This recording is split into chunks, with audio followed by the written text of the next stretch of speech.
What is going on, everybody? Welcome back to Around the Blockchain here on BitBoy Crypto. As you know, this is the largest and greatest crypto channel in the entire universe. My name is Jay Chains. You can also call me Ruthless Jay. My actual name that my mom gave me is Justin, but professionally, I don't go by it. Sorry, Mom. Anyway, we got a great show for you today. Got a great panel of awesome crypto guests, some names that you are familiar with, and one that is brand new. Let's see, who do we got on the show today? Now, this guy says he's from Spain, but he buys crypto like he's at a rave in Portugal. It's KryptosChain. This is our new guest. He is a BitBoy writer coming from across the pond in the UK and a possible Coin Bureau mole. We've got Tommy Letts. And now this guy he's only a bear in the most existential sense, and that's Arcane Bear. And then to wrap it up is the Cybertruck, the Shiba of electric trucks. You're going to have to ask our guest, Hashoshi. These guys are awesome. They are working here tonight on a Friday for you, giving you some information on crypto. So make sure that you pop down in the description. If you're not following their channels or them on social media, make sure that you do subscribe to what they do. Subscribe to all of their channels and show them some BitSquad love.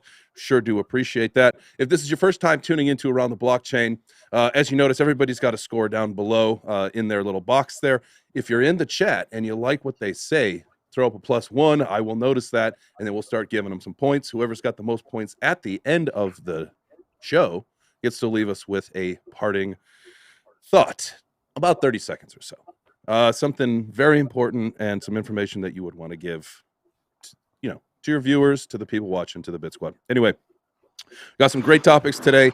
We are going to be doing our lightning round again. I am not telling them what the lightning round is because I don't want them to premeditatively think about it. So we will do the lightning round. And then the big questions we'll get into. AMC is contributing to about 14% of sales in crypto. And the fan favorite, now you asked for this. We saw it in the chat. And by gosh, we're giving it to you. Loopring. Now that's a 7X. It's done a 7X so far. Probably it's got a lot to run. So we're going to talk a little bit about Loopring. But before we get into the show, make sure that you like this video, please. That's how we get the message out about what we're doing. But let's get into some market watch. Aaron, you want to pull up that little graphic? Ooh, there it is. There's that airplane. All right. In market watch, today was not a fun day, especially if you're a leverage trader like myself. The global markets, 2.8 trillion. It's a down almost 2% in the last 24 hours. Let's see, Bitcoin. I'm going to refresh here because sometimes it is not always the most current. Coming in at 64,000, a little bit over, down almost a 1.5% on the day, but up 5% almost on the week. You got Ethereum coming at 46.58, also down on the day. Binance Coin 625, just ticks up to 626. Looking hot. Things are looking in the right direction. Let's take a look at some of the gainers. Decentraland, Helium, Chili's, Perpetual Protocol. There's some good ones. Sandbox. I mean, we're still seeing a lot of Metaverse stuff continuing to do well. We all know that's the right direction that we're headed in. And then there's our losers. I won't even name their names because we don't spend a lot of time talking about losers. Sorry to your projects. Anyway, again, make sure that you pop down in the description. Follow these guys. Also, like the video. If you're in the live chat, pop out, hit like, and then go right back in and make sure that you, again, hit the +1s if you like what these folks are saying tonight. I am showing that we've got about 2,000 viewers with 330 likes. We're going to have to do more or else we'll just cut the stream. So make sure that you like the video, please. All right. Are you guys ready? We ready, man? Yes. I like that. I like that. Okay, so this is the much anticipated lightning round, and we are just going to go from the screen that I see. It's going to go from Claudio to Tommy to Arcane to Hashoshi. Again, give me like 10 to 15 seconds at the most. If you go a little bit over, that'll be fine. I won't eject you from the competition today. Maybe tomorrow. That's a trick. That's a trick. There is no show tomorrow. Anyway, all right. So, Claudio, heading into the weekend. It's Friday evening. It is 5:09 p.m. Eastern Standard Time here in the United States. It's a little bit later where you are. So you are already in the weekend. Let's see. Yet. I've got 50 minutes to go. 50 minutes. All right. Well, we'll get you there shortly here. Are we going for a red or a green weekend? I think we're going for our green weekend. Okay. I would hope that we're going to go right in the good direction. Tommy, what about you? What are you thinking? I'm going to agree. I think it's going to be a green weekend. Not a emphatically green weekend, but a little bit of green.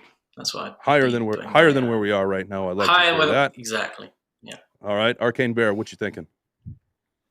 I'm a long-term investor. What the weekend does is not important to me. Long-term, bullish.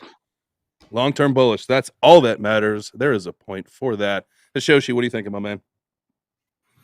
Yeah, I'm gonna have to say it might be a red weekend, folks. Just based off of all of the stuff that's happening right now. I mean, especially today, if you look at the news about yet another unsurprising spot ETF rejection, the VanEck ETF was rejected.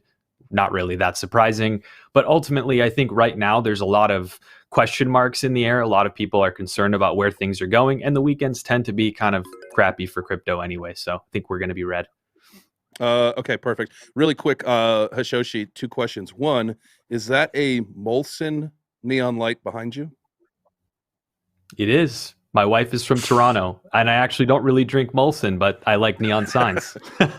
Neon signs are cool. I knew that I saw that logo and knew exactly what it was. And then let me ask you really a question to elaborate a little bit more on the ETF. You know, you said it's not surprising. We know that these things are not getting passed. So why does it have such huge impact on the markets every time another one does not get approved? I think it's just because of expectations. I think everyone has been primed for so long that an ETF is a bullish thing and that we should look for an ETF, and that an ETF means positive price action. So then the more it becomes a self-fulfilling prophecy, right? More people look for it. And I'm not saying that an ETF doesn't matter or that it wouldn't be good. But in reality, I don't think we desperately need an ETF in the US for Bitcoin to be successful, personally. So I think it's really just expectations versus reality. People get frustrated because they get so excited for it. They think it's going to happen finally, and then it doesn't.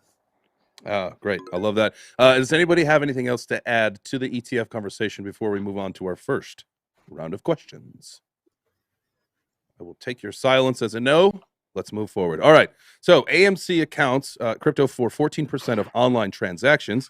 Now, the movie theater chain, known for stale popcorn and back row shenanigans, doubled down on their meme stock status by accepting Bitcoin, Ethereum, Litecoin, Doge, and Bitcoin Cash a few months ago. The AMC stock was caught up in the Wall Street bets craze and skyrocketed from $3 to over $60 back in June, and could possibly be bought by a streaming service in the next 3 years. Hashoshi, is this good or bad news for crypto? I would hesitate to say that any meaningful adoption, whether it's a meme stock or not, in sort of the corporate world is a bad thing for crypto. I'm not going to say this is make or break. Accepting crypto as a payment method is cool, but I think most of the people that would spend their crypto day to day, particularly Bitcoin and Ether, etc., are probably people who are kind of in crypto for the novelty of being in crypto rather than being in it for sort of an investor mind, because you probably realize that spending crypto is a taxable event, which sucks. Second of all, dealing with crypto here, there are lots of other opportunities that I think are a much better way to allocate your cryptocurrency in DeFi, for example, than spending it on, like you said, J-Chain's stale popcorn and back row shenanigans. Yeah, I like it. Arcane Bear, my question to you is, and I'd like to try to invoke a little bit of discourse, right? And so I'm going to ask you a question, just to see where you go with it. There is no wrong answers. Let's not attack anyone personally. But this question is posed to kind of see, what everybody's thinking, and even put yourself in the perspective of the person. If you agree, to put yourself in the opposite perspective, why is Hashoshi wrong? Okay, so why this is a cool thing. Actually, I was going to say that anyways, you didn't have to ask. There is actually a cool aspect to this that I think is going unnoticed. The idea here is that Bitcoin is not just a money, but a currency, or can be, right? That this definition or this conceptual idea of how we communicate value to one another is really important. Right now, you have large jurisdictional entities battling and trying to arbitrage themselves into who gets to weigh in the most in this conversation. Is Bitcoin a commodity or is it a money? And when we're using it as a currency, it actually may really lie under this idea that it should not be a taxable event. So to a complete opposition of as we move into such a unique digital world, this idea that that money or assets or currency is the boundaries and the borders are starting to disintegrate. So you have an NFT that you could maybe pay with a movie that could be instantly transferable into USDC or USDT or into Bitcoin. I think it's that aggregate process that if Bitcoin was declared a currency, there would be no taxable event that was taking place here. And then really what you're witnessing is the same way we witnessed the rise and collapse of other currencies around the world, is that as people have more faith and confidence in a particular currency, the value versus the other currency appears to rise. You have the US dollar or the won or the I was going to call it the quid, but I don't think that's the correct name. The pound, there we go, as I was looking for. So these different currencies vie for power based off that confidence. And if Bitcoin was considered a currency and a money and it's being used as such, there's a legal argument to say that these shouldn't be taxable events and these are actually currency trades that are taking place. So I think that the fun, exciting part is in this niche conversation around who has jurisdiction over these particular types of ideas and what makes a money, a currency, or an asset to begin with in the first place. Great answer. I loved it. All right, next question. Claudio, will AMC consolidate their crypto options, or do you think that this is something that they will just continue to expand upon as time goes on? Yeah, I think that they're going to consolidate eventually. I just don't think that we're going to see a wide range of cryptocurrencies being used by AMC, because they're going to be looking at the top ones, the most important ones, the ones that have the biggest liquidity, and probably the ones that everyone's talking about, right? Like which ones are being shilled the most? Bitcoin, Ethereum, Cardano as well, right? So hopefully Polkadot at some point. And yeah, I do think I can understand the Forest point of view as well, saying that it could be bad for crypto because it is a taxable event. But then he goes back to what Arcane Bear said. What if eventually we're going to see these act as currencies? If it comes to that, then it's going to change the whole game, right? We're going to be able to spend crypto as we're spending fiat, and then we could look at the bright side of it. It's no longer going to become a taxable event, and it leads to mass adoption eventually, right? Because if it starts with AMC, it could extend to other ones. All right, so I can refresh your memory, or I can re-go through that list of tokens that they currently accept. What would be the first one to go if they start consolidating? Because I'll give you my opinion. I know which one it is, but I want to hear what you think. Yeah, it definitely wouldn't be Bitcoin, just because of the transaction fees. So like personally, having been so close and so involved in this ecosystem that I'm always talking about, which is Polkadot, I would go with DOT for sure because of the low transaction fees and the speed. All right. I mean, who doesn't want to pay a couple of cents for a transaction, right? No, absolutely. No, I mean, like, because you said consolidate, which means they won't expand their offerings, right? So like Bitcoin Cash was on that list of ones that they take right now. I mean, I know Roger does a great job of getting out there and showing how he can spend his Bitcoin Cash in a shopping line. I don't care. I think it's trash. That's my opinion, not the opinion of anyone else, especially this channel. So I would think that would be the first one to go, because nobody's going to stop doing anything with Doge anytime soon because it's too hot. All right, Tommy, what coin would you like to see become a payment method in the real world, the IRL, if you will?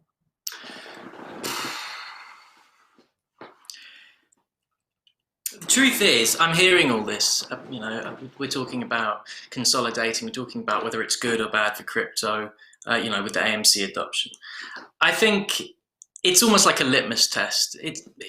Somebody's got to do it. We've got to start. Some of these major outlets they're going to have to start this kind of adoption, because it's only through sort of trying and doing that, these kind of regulatory changes, the questions of whether it's a taxable event, whether it's a currency, a store of value, they're going to get asked. And so I like to see it happen. However, what was it? 14% of people of their online purchases were done with cryptocurrency. I would be amazed if it was any more than 1% in the next 6 months, because I fail to believe that 14% of American cinema goers are stupid enough, no offense if you've just done it, but to part with their Bitcoin, their Ethereum, these appreciating assets to go and see Dune. As good as the movie might be, you don't want to be the guy who 10 years from now goes, God, I can't believe I went and saw Dune with that girl or that guy I didn't even like very much, and it actually cost me like $450.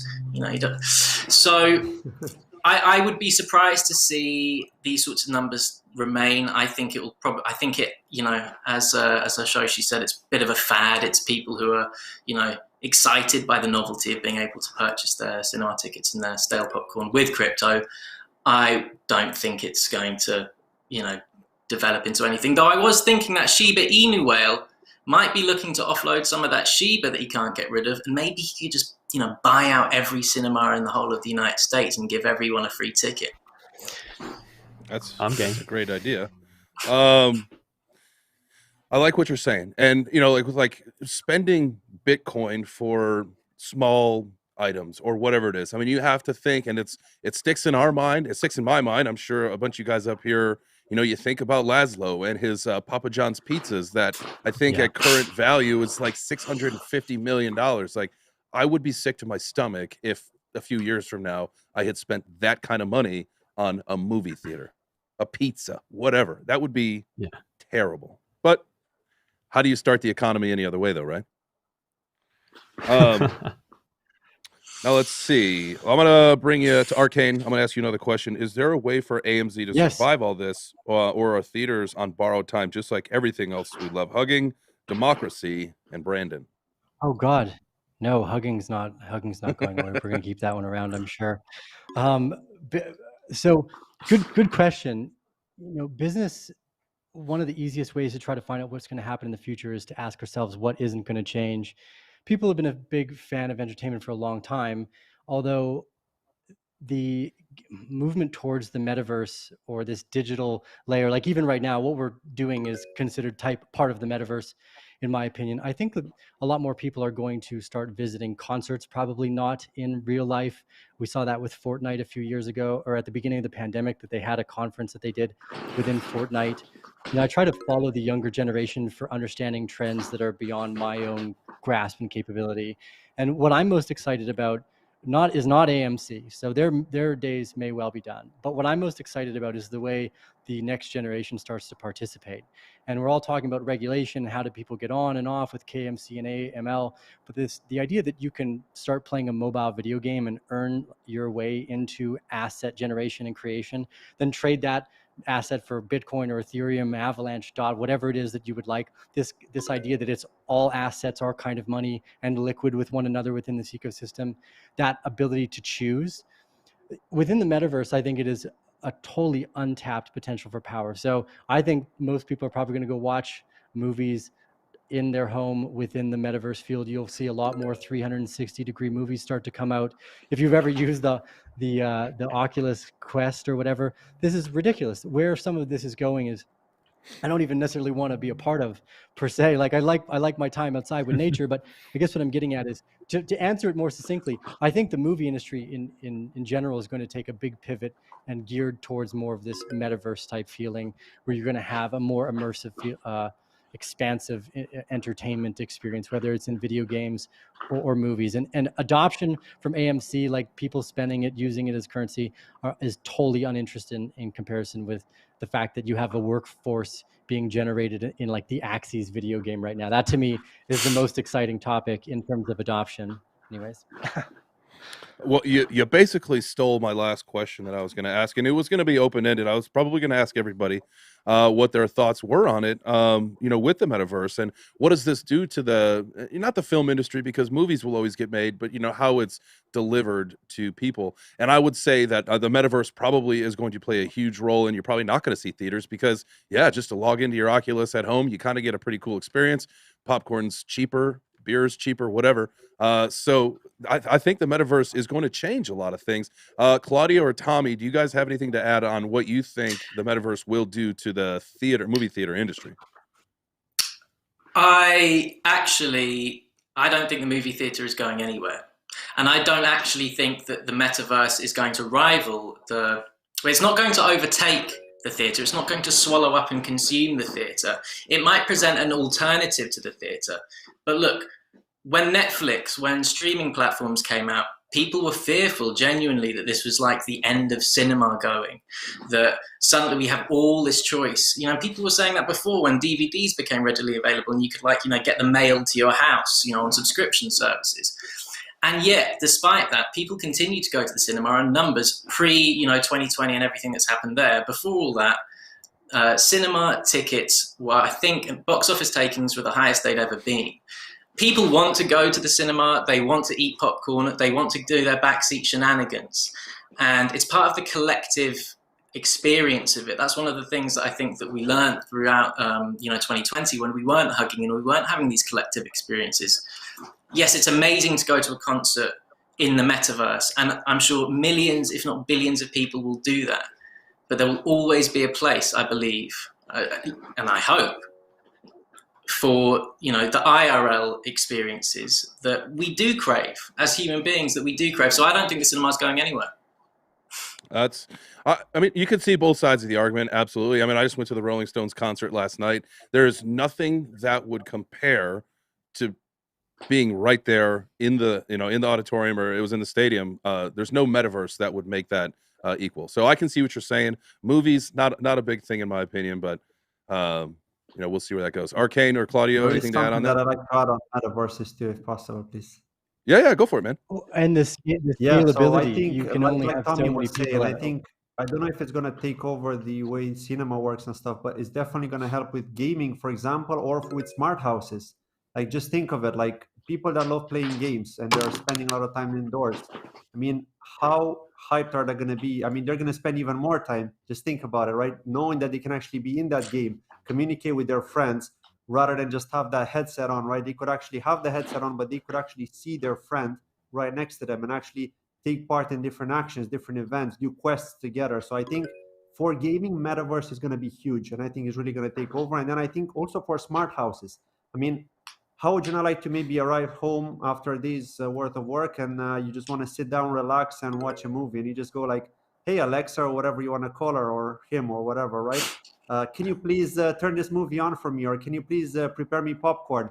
And then the basically the kitchen goes live, and then all of a sudden the stuff start preparing, and the oven turns on, and the cooker, and so on. Like, just think about this kind of situation, right? I mean, we could get to this point eventually. I mean, people were talking about a smart toilet where you actually take a dump and you get paid in crypto, which I found really funny. But I mean, this is the way we're going if you think about it. That's absolute crazy. Claudio, I'm going to give you one extra point because you did give Alexa pronouns, or at least the ability to have pronouns. So good on you, sir. Let's move on to the last subject for the day. Now, before we do that, let's just see. We got it looks like 981 likes at 900. Let's get that up just for these guys. Come on, they're working hard on a Friday night for you. That would appreciate that. Also, quick shout out to Rudy Cruz in the chat. Says J-Chain sucks. He's too monotone. I'm not really sure what else to do for you, but I will try to animate myself a little bit more. Does that work for you? I'm just kidding. I had to. All right, let's move on to the last subject of the day. Loopring is still pumping. I know everybody's been wanting to hear us talk about Loopring. It has done a 7x this year. It is a layer 2 ETH chain that allows devs to make their own dexes. It's secure and decentralized using ZK rollups similar to Cartesi, and the savvy crypto degens found some code on GitHub that involved Gamestop. Very interesting. Hashoshi, I'll start you off with this one. What's the upside for Loopring, and can it go higher in its price? I mean, listen, we're at a 7x, so I'm not gonna try and incite people to go FOMO buy. That's not my style anyway. But if you think about it from a purely tech fundamentals perspective, as a DeFi primitive, if you will, Loopring, along with other layer 2s, are critical to the future of DeFi in the Ethereum ecosystem, and that's an irrefutable fact. Even if Ethereum 2.0 ships in the initial merge in early to mid 2022, which is far from guaranteed, there's still going to be a heavy dependency on layer 2s that use rollups and the broader ZK technologies. And so for folks that are in the Ethereum ecosystem that are priced out of DeFi and just simply can't participate, projects like Loopring are very important to the sustainability of DeFi and Ethereum while we wait for scalability that comes at the sort of in the native chain via sharding. Excellent. Tommy, what would a low gas decentralized layer 2 do for a company like GameStop? GameStop, excuse me. Well, you know, GameStop clearly. I mean, we don't have GameStop here in where I live. We just have. It's called Game. But this, I know it's just a rumor, but it does seem very credible based on various bits of information and sources, etc., etc. So I think an announcement will be made for sure. But clearly, they need to diversify their revenue. They are the number one. Correct me if I'm wrong, but they are the number one sort of brand in for gaming. So they, in order to be relevant, in order to continue, in order to maintain relevance, and in order to diversify, they need to sit at the pinnacle of this intersection between, the next big thing: Metaverse, crypto, gaming, NFTs. So an NFT marketplace where gamers can, swap stuff freely. It could be absolutely gargantuan. Absolutely gargantuan. Would I buy Loopring? Absolutely no way. I wouldn't touch it with a barge pole right now. Like, I completely agree with Hashoshi. I'm super bullish on anything that's, facilitates interoperability. I think that's the name of the game. I think it'll continue to be so, and even more so in the future. And it's a great protocol, great team, all those things, ticks all the technical fundamental boxes. But I'm seeing stuff on TikTok saying, yesterday saying, it's gonna do a 10x from here. It's gonna go to $900. It's going to. I saw thumbnails. It's going to explode. Mm-hmm. It's already exploded. I'm not a massive TA guy, but take a look at the chart. Zoom out on the daily. It literally looks like a giant needle. Okay, so I'm not saying the top is in. It probably still has a bit more room to grow. It may well do, but it's going to come down. It's going to retrace. It's going to settle down. I mean, so I wouldn't touch it with a barge pole right now. However, what I would say, and I'll end on this, is look at what Loopring did between 2018 to 2020. Nothing. It was trading at 2 cents. It was still a great project. It still had a great team. It still had a very clear and applicable use case. That's when you wanted to be buying Loopring, and if you bought it and held it, you'd have been richly rewarded. As it starts to, with the kind of rumors and upcoming. But buy the rumors, sell the news, and there you go. Invest in quality tokens. I like that. Buy the rumor, sell the news. If you do trade, if you don't just hodl, that is definitely some words of wisdom to live by. Claudio, do you think making a DEX in the multiverse sounds like a security nightmare? I don't even know what to say. That actually sounds weird to me. But having a look at what they're about and the high throughput and the batch processing off chain, I think that would actually explain why they would use it in the metaverse. Because think of all the different events that are happening when you're in a virtual world. So you need to have a high transaction throughput. So I think that's where it would play a huge role. Maybe Hashoshi could give us more info on that because he's an Ethereum developer. From my point of view, I think, they do have a good shot at succeeding. But then they do have a lot of competition with other metaverse projects out there. And a lot of them are popping out now. And even ones that had nothing to do with metaverses are trying to ride the trend. So, I think they've got a shot, but we have to see who's really going to win it. All right. I like that. Arcane, in your opinion, what makes Loopring so special? Why not use Polygon or Binance Smart Chain for that matter? Oh, well, I don't want to say anything makes Loopring or Polygon so special to begin with. I think Ethereum is still up against the ropes here in terms of securing its position as the fundamental layer one or smart contract layer. Now, it's done a lot of amazing things, but just like the evolution of the car, when you have the opportunity to build the next versions or other versions, you actually get cars or vehicles that are much better at doing different things.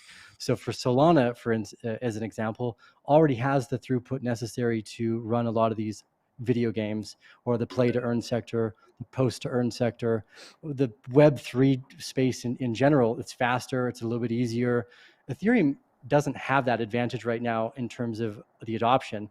If you look at the way the marketplace was built for Star Atlas, using the Serum DEX, because you can actually do order book on there as well. I mean, you can now build that with these layer 2 transactions. But if you look at Solana, which is up 250x since the $1 it started at, even in the beginning of 2020, versus the 10 or 20x, everything goes up in a bull market. People start to speculate broad spectrum, and this is what diversification is called. Diversification says, I don't know the end outcome to this investment thesis and this particular theme over the next few years.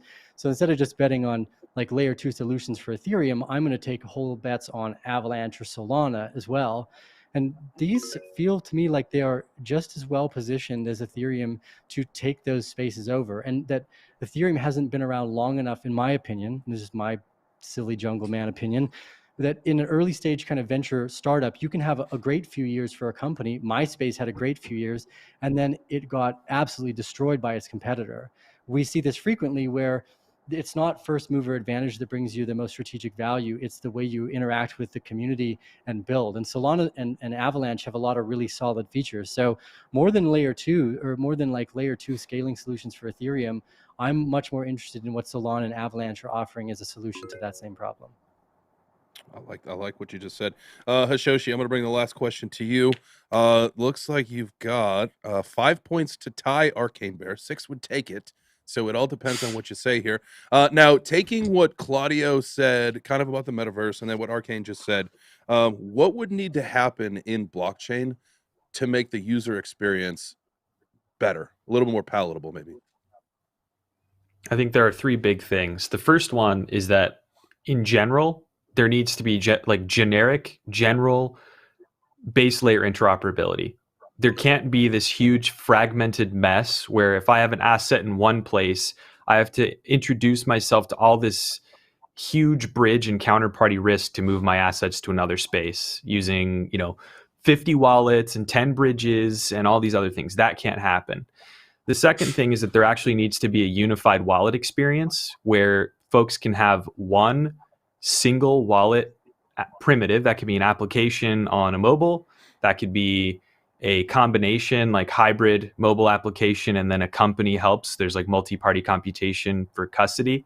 Fine and dandy, but there needs to be one single app that people can have for all of their assets. So one seed, multiple signing mechanisms for different chains. And then I think the last thing that really needs to be there needs to be a concerted effort from folks like us who create content in this space, but also companies who are building the next things to plan for that type of world, right? There are a lot of projects that are trying to build moats around themselves to enrich themselves and to enrich their own project and cement themselves, when it really should be focusing on real mission, which is the adoption of decentralized tech writ large, right? So if that's the case, let's think about a world where everything's interoperable first, even if we're not building that right this very second. I think if we move in that direction, we will land in the right spot. And, who am I to say what the only right spot is? There's a lot of interpretations, but that's my vision at least. I think that's a great vision. I think that I had a great time chatting with all you guys today. That does run us out of time. So Arcane Bear, that means that you have taken it for today on this special Friday, November 12th edition of Around the Blockchain. Yeah, I appreciate it. It's always fun to jump in these conversations and think about questions I wouldn't normally be asking myself. Tommy, Claudio, Hashoshi, it was a pleasure to meet you guys. For everyone in the BitSquad family, remember to be exploratory and adventurous, have fun here. Just limit the risk each time you choose to play around and learn something new, and make sure you got all your bases covered. And this is one of the funnest sectors to be a part of. There's still so much room to grow. So be patient wherever you are joining your investment journey, and enjoy the ride. Absolutely. Enjoy the ride is right. Well, that'll do it for this episode of Around the Blockchain. It is Friday, so we are going to take the weekend off. We will be back on Monday at 5 p.m. Eastern, as we are every Monday through Friday here for Around the Blockchain. So why don't you guys take the weekend, enjoy your family. If you can, if it's nice where you are, get outside, get some fresh air, take care of your mental health. This is me, Monochains. I'm changing my name to Monochains now. Have yourself a great weekend, and we will see you back here next week. Take it easy.